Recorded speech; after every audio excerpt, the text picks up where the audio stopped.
As most of the Mehlville School District now mask recommended, here's an inside scoop of how classrooms are staying safe. So we'll continue to just mask based on just the cases in that building. So if we have buildings where COVID isn't as prevalent, it's potential that some buildings will be masked while other buildings are unmasked or are in mask recommended status. 1% of the population or greater in a particular building has tested positive for COVID, then the building would mask for 2 weeks. Then at the end of those 10 school days, if they were still above the 1%, they would mask for another 5, and we would continue to reevaluate every 5. If they're below the 1% at the end of the 10, then they would go mask recommended status. I feel the mask mandate is necessary to keep students safe. We do have students at our school who are compromised, and it helps them, it helps others. It's just good for safety in general. Not everybody likes it, but I do believe it is necessary when we're inside a pandemic. With a court case from November, we can no longer quarantine. And can you imagine how many folks would be quarantining with the 500 cases or so that we have? Would be pretty significant. So vaccines have been a little bit helpful, but that guidance has continued to evolve, because now the guidance is around not only having the vaccine, but having a vaccine within a defined time period, like the prior 5 or 6 months, or being boosted within a recent memory as well. Here's Sawyer with an inside look on the teacher side of things. Classrooms look a little different than they're used to, but that's not stopping teachers from helping students learn. I kind of have to be diligent a little bit with wearing masks. I'm much more diligent about the kids washing their hands and cleaning off desks and making sure that, yes, they get to still get in groups, but making sure they're also try to separate them as much as I can. Sort of tailor a lot of our assignments that we've done in the past to be more digital friendly, whether that's converting them to slideshows or into, fun games like Kahoots or Gimkits or Blookits.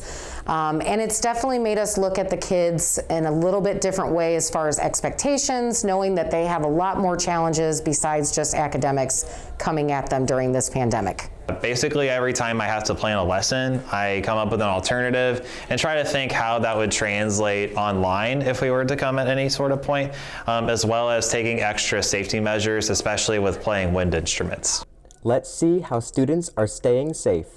Kids are pretty resilient and they're very adaptable, and so when we have new things happening like wearing masks and social distancing, they're pretty good at following those directions and those new guidelines, and so really that's what we've done in the classroom to keep them safe. We have a very good custodial crew that does a lot of work to keep the rooms as clean as possible, to keep our hallways as clean as possible, just the school in general. Desks are not 3 feet apart anymore or 6 feet apart, but we do have them grouped. I have them in pairs except for one row, so they have somebody on each side of them, but there's nobody across from them to limit exposure.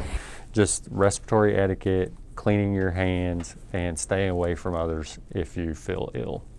While the pandemic is still occurring, let's go back to Andrew with some helpful tips. The Mehlville School District opened a new COVID testing site right next to Mehlville High School. It is not open to the public, only school staff, students, and family members can go. But that's not the only facility in the Mehlville and Oakville area. Let's take a look. COVID vaccines are available at CVS, Walgreens, some doctor's offices provide them, especially for peds. They're pretty much available that you can get them anywhere, even at the hospitals. You can call and make an appointment for them. So you can go to walgreens.com, find care. It's a tab on the side, and you can sign up right there, or you can call 1-800-WALGREENS, and they can kind of walk you through how to sign up for a vaccine. Back to Sawyer with some words from teachers. The pandemic hasn't been easy for anyone, especially teachers. Here are some teachers that explain their struggles in the classroom.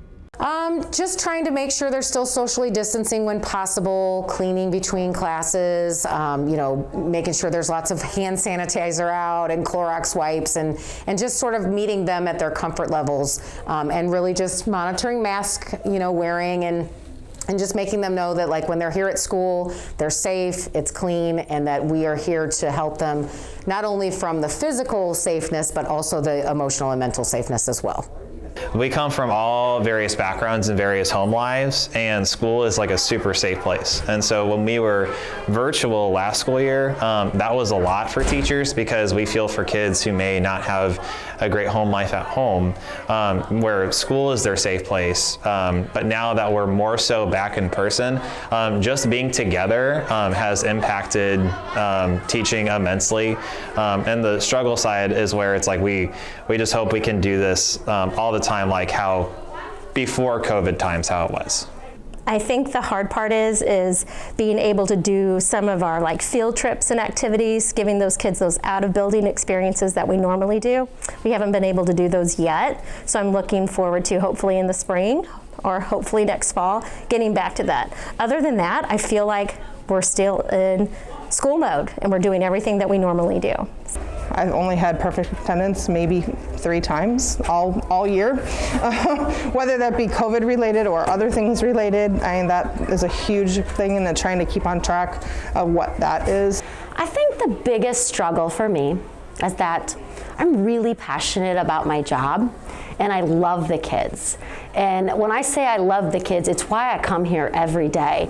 And it's really difficult for me, and I'm sure all of my peer teachers, to have to keep our distance from the kids.